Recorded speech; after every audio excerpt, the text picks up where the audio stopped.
Hi అండి. Welcome back to Sharadasudha vlogs. అందరూ ఎలా ఉన్నారు? బాగున్నారు కదా? మేము కూడా బాగున్నామండి. ఈరోజైతే మేము బట్టలన్నీ ఉతకడానికి ఇంట్లో దుప్పట్లు అన్నీ బెడ్షీట్లు, కాళ్ళపట్టాలు, డోర్ కర్టన్స్ ఇవన్నీ ఉతకడానికి అయితే కాలువకి వెళ్తున్నామండి. న్యూ ఇయర్ వస్తుంది కదా, ఇల్లంతా క్లీన్ చేసినా ఈ ఒక్కటి ఉతికేస్తే అయిపోద్దని మేము మా హస్బెండ్ అయితే కాలువకి వెళ్తున్నాం. దానికోసమని డోర్ కర్టన్లు తీసిన, ఇంకా మనం మొత్తలకి పెట్టే పువ్వులు ఉంటాయి కదా, అవి కూడా తీసానండి. అవి కూడా మొత్తం జాడించుకొని వద్దామనేసి, ఇవన్నీ అయితే బొచ్చులలో వేయటం కలవదు అనేసి బస్తాలు అయితే వేసుకొని వెళ్తున్నానండి. దుప్పట్లు అన్నీ బస్తాలు అయితే వేసుకొని పోతే కొంచెం బొచ్చులలో అయితే ఇన్ని పట్టవు కదా, దానికోసం అన్ని బస్తాలలో వేస్తున్నా. మా హస్బెండ్ అయితే బయటకు వెళ్ళిండు. ఆయన వచ్చాక కాలువకి అయితే వెళ్ళాలండి. అన్నీ రెడీ చేసి పెట్టుకొని కాలువకి అయితే వెళ్తాం, పిల్లల్ని తీసుకొని కూడా.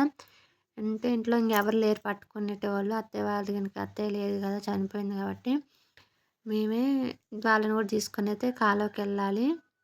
వాటి కోసం అయితే ఇక అన్నీ చదువుతున్నా. ఇక అవన్నీ దుప్పట్లు అట్లాంటివన్నీ అందులో పెట్టేసండి. ఇవన్నీ డైలీ వేసుకునే బట్టలు, కొన్ని డైలీ వేసుకునే బట్టలు కూడా అందులోకి వెళ్ళినాయిలేండి. ఒక బ్యాగ్ కూడా ఉంది. ఆ బ్యాగ్ వచ్చేసి అది కూడా జాడిచ్చేయాలి, ఎందుకంటే దానికి కూడా బాగా దుమ్ము పట్టిందని అది కూడా జాడిచ్చేయాలి. మా అన్నయ్య వస్తుండని నేను వీడియో తీస్తున్నాను కదా, అట్లా ఊరికొచ్చాను అనమాట చిన్నగా. ఇవన్నీ బట్టలు అయితే ఇక మా హస్బెండ్ అయితే ఫస్ట్ బట్టల మూట వేసి వస్తా అనేసి వేసి వచ్చేసిండు. తర్వాత మమ్మల్ని ఎక్కించుకొని అయితే కాలువ దగ్గరకు పోతుండండి. ఇక్కడైతే పెద్ద కాలువ అనమాట అది. కాకపోతే మేము పెద్ద కాలువలో ఉతుక్కుంటా ఆ కాలువకి మళ్ళీ చిన్న కాలువ పోతుంది కదా సైడ్ నుంచి, అట్లా ఆ కాలువలో అయితే ఉతకడానికి వచ్చిన. పెద్ద కాలువ దగ్గర కూడా ఉతుకుతారు, కానీ పిల్లలు కనుక ఉన్నారనేసి మేము ఇట్లా ఈ కాలువకి అయితే వచ్చినామండి. ఫస్ట్ అయితే ఈ బట్టలన్నీ అయితే నానబెట్టేస్తాను నేను. ఈయన మా హస్బెండ్ కాలువ దిగి ఆ టబ్బులో బకెట్లో వాటర్ అయితే పోసి పైకి వెళ్ళిండు. అటు సైడ్ వేరే వాళ్ళు వస్తే వాళ్ళతో మాట్లాడుతుంటారు అనమాట. ఈ లోపల నేను బట్టలు నానబెట్టేద్దామనేసి నానబెడుతున్నా.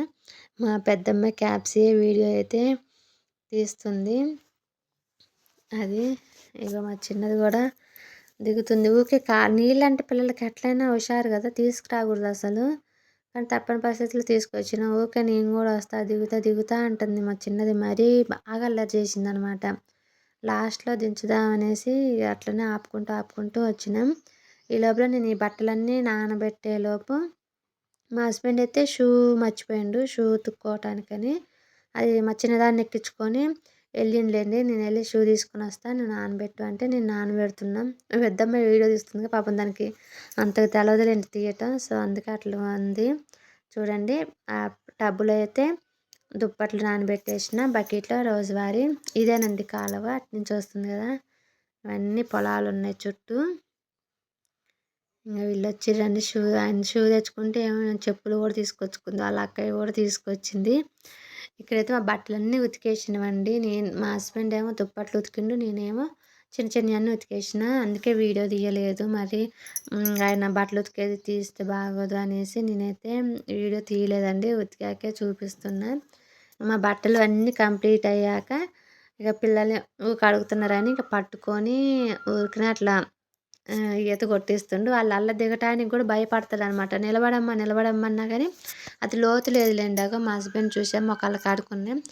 నిలబడమన్నా అస్సలు నిలబడట్లేదు, భయపడుతున్నారు. ఇంకా అందుకే చేతుల మీదే పట్టుకొని వాళ్ళకి ఈతలాగా కొట్టించిండు. ఇద్దరు చెరొక 2 సార్లు అయితే కొట్టించిండండి.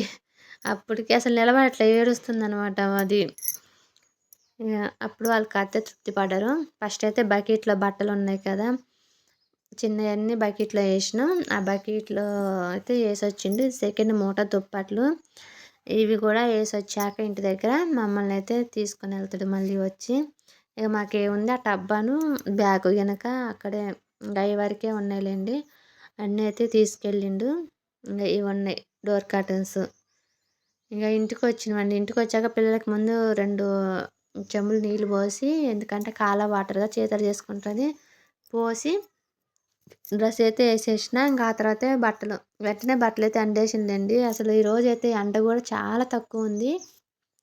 అంటే ఎండ రెడ్గా వచ్చింది కదా, అట్ట లేదు, రెడ్గా లేదు, తెల్లగా ఉంది. అంత ఎండ అనిపించట్లేదు అసలు. ఇవి ఎండుతాయా లేదా అనే భయం గూడా అనిపిచ్చింది. కాపోతే ఎండినియండి. ఒక్క స్వెటర్స్ తప్ప అన్నీ ఎండినియనమాట ఈవినింగ్ కల్లా.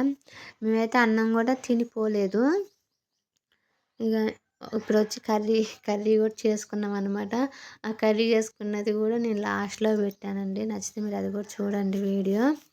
ఇంగ బట్టలన్నీ అయితే నేనైతే ఎండేసుకుంటున్నా. ఇంగ మా హస్బెండ్ వెళ్ళిపోయిండులెండి. ఎక్కడికంటే క్రికెట్ ఆడుతున్నారంట.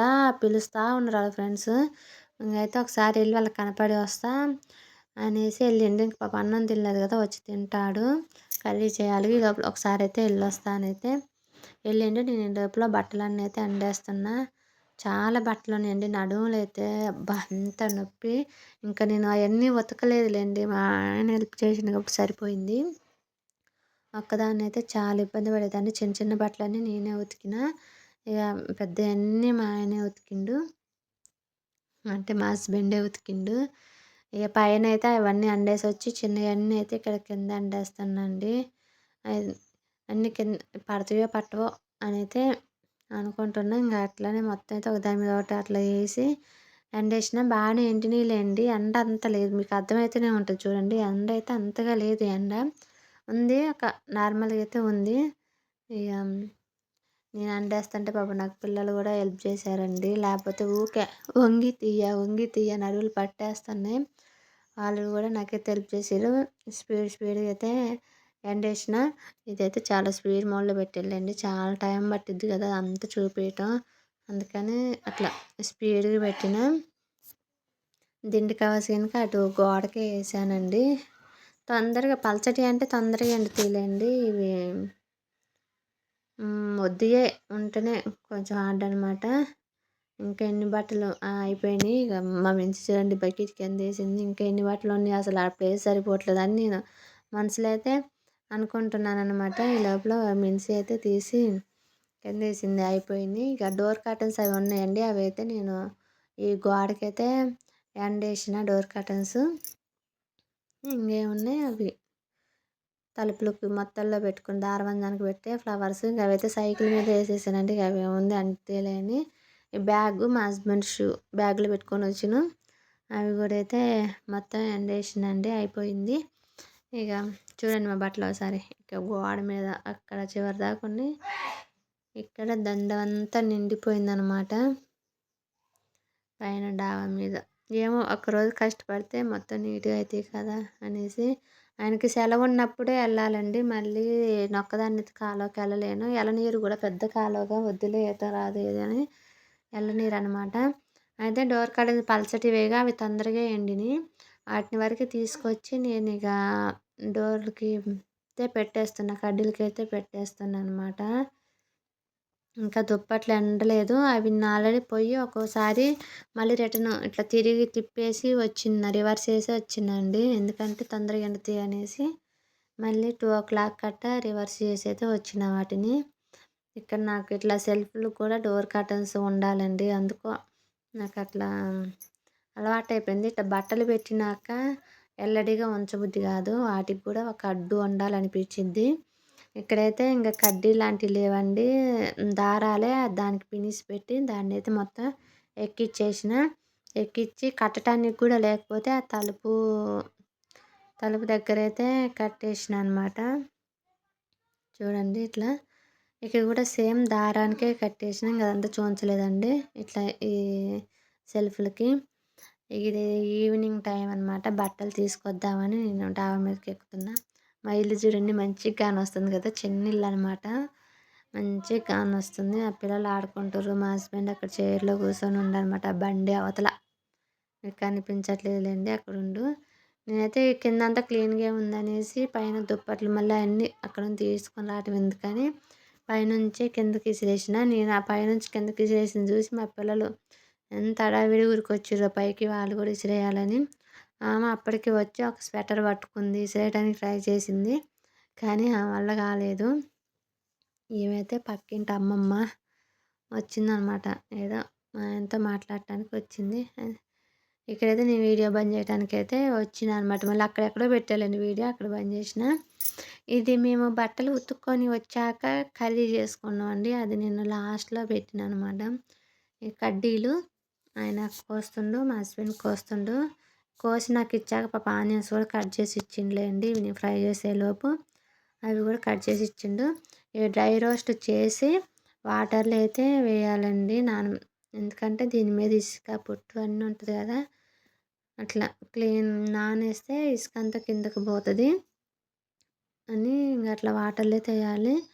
ఇవి వేడికి కొన్నైతే అతుక్కున్నాయనమాట కళాయికి. మళ్ళీ కళాయి అంతా క్లీన్ చేసి ఆయిలేసుకొని ఆనియన్స్ ఏసుకోవాలనమాట. ఆనియన్స్ ఏసుకొని ఇక అంతా మగ్గాక ఇలా, ఇలా ఆయిలేసి ఆనియన్స్ మగ్గినాక మనం ఆ రొయ్యలు కాదు కడ్డీలున్నాయి కదా! ఆ కడ్డీలేసుకొని ఒక 2 మినిట్స్ మళ్ళీ ఉంచి ఇందులో కొంచెం అల్లం పేస్ట్ అయితే అప్పుడప్పటికి రోట్లో అయితే దంచాండి. లేదని కొంచెమే అనేసి మళ్ళీ మిక్సీ ఎందుకని రోలు పక్కనే ఉంటే అది దంచేసుకున్నా. ఫ్రెష్ అల్లం పేస్ట్ కాబట్టి కొంచెం వేసుకున్న ఆ ఫ్లేవర్ అనేది తెలుస్తుంది. అందుకని ఇంక కొంచెమే నూరుకున్నాలేండి. అగో చూడండి చాలా కొంచెమే. అదైతే సరిపోయింది దానికి ఫ్లేవర్ మంచిగా ఉంది. ఇది ఒక 2 నిమిషాలు మగ్గాక ఉప్పు, కారం, ధనియాల పొడి వేసి కలిపి అదొక 2 మినిట్స్ ఉంచాక చింతపండు పులుసు పోసా అండి. ఆ వీడియో అయితే మిస్ అయిందనమాట. ఇదే అనమాట చింతపండు పులుసు పోసిన. కూర అయితే ఆల్మోస్ట్ అయిపోయింది. వచ్చి అన్నం కూడా తిన్నామండి. అంతేనండి. వీడియో నచ్చితే ప్లీజ్ లైక్ చేసి సబ్స్క్రైబ్ చేసుకోండి. Thank you.